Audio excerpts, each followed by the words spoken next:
Pulmonary embolism जब भी हो VQ स्कैन कर सकते हैं आप, पल्मोनरी एंजियोग्राम भी कराना पड़ेगा, डी डायमर भी करा सकते हैं, ECG में साइनस टैकिकार्डिया मिलेगा, ये सब मिल सकता है आपको। अब ट्रीटमेंट क्या है भैया, देखो ट्रीटमेंट जो है सबसे पहले warfarin is given orally and prolong the prothrombin. Warfarin is rarely recommended for use in pregnancy. Exceptions include women with mechanical heart valves as it crosses the placenta and cause limb and facial defects in the first trimester and fetal intracranial hemorrhage in the second.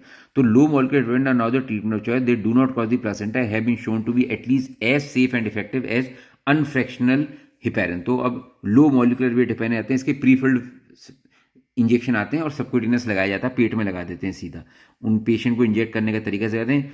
और women's following delivery women's can choose to convert to warfarin, और लेकिन बस warfarin कराओगे तो आपको INR या prothrombin time वो PTT जो है आपको कराना पड़ेगा टेस्ट। और यह low molecular heparin both warfarin and LMH are safe in women who are breast feeding, इसलिए या तो ये दे दो या ये दे दो, कोई फर्क नहीं पड़ता। कुछ नए एंटीकोगुलेंट्स भी आए जैसे फॉन्डेपेरमेक्स जो 10A इनिबिटर है और लिपरिंडिन जो डायरेक्ट थ्रोम्बिन इनिबिटर, लेकिन इनको अभी अच्छी तरह यूज प्रैक्टिस अभी नहीं है, तो इनके बारे में कोई ज़्यादा आइडिया नहीं है। स्क्रीनिंग क्या लर्निंग पॉइंट है, screening for thrombophilias should be carried out in those with strong family history of personal history of venous thromboembolism. Rapid treatment of suspected VT in pregnancy should be commenced while awaiting diagnosis.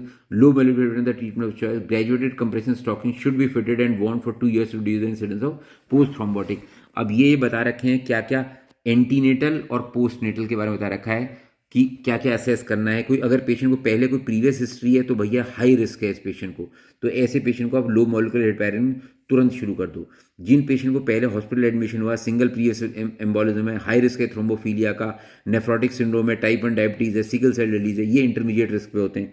और ये जो होते हैं obesity, age more than parity more, ये मैं पहले discuss कर चुका हूँ, इन सब में रिस्क होती है। तो ऐसे अगर 4 रिस्क मिल रही हैं तो आप प्रोफाइलिक्स से शुरू कर दो पहले ट्राइमेस्टर में। अगर 3 रिस्क मिल रही हैं तो प्रोफाइलिक्स करो फ्रॉम द 28th वीक। अगर लेस देन 3 वीक्स हैं तो लोअर रिस्क है, ऐसे पेशेंट को मोबिलाइजेशन और अवॉइडेंस ऑफ डिहाइड्रेशन अवॉइड करो। और ये भी वही चीज़ है, इसमें बस काम की बातें देख लेना, इतना आपके लिए वीनस थ्रोम्बोएम्बोलिज्म बहुत है, और कुछ नहीं करना है इसमें, ये खो गया है। बाकी ये बिल्कुल बेकार की बात है स्मोकिंग। अब ये बात करते हैं ओलिगो एंड पॉलीहाइड्रोनस, ये बड़ा इंपॉर्टेंट है।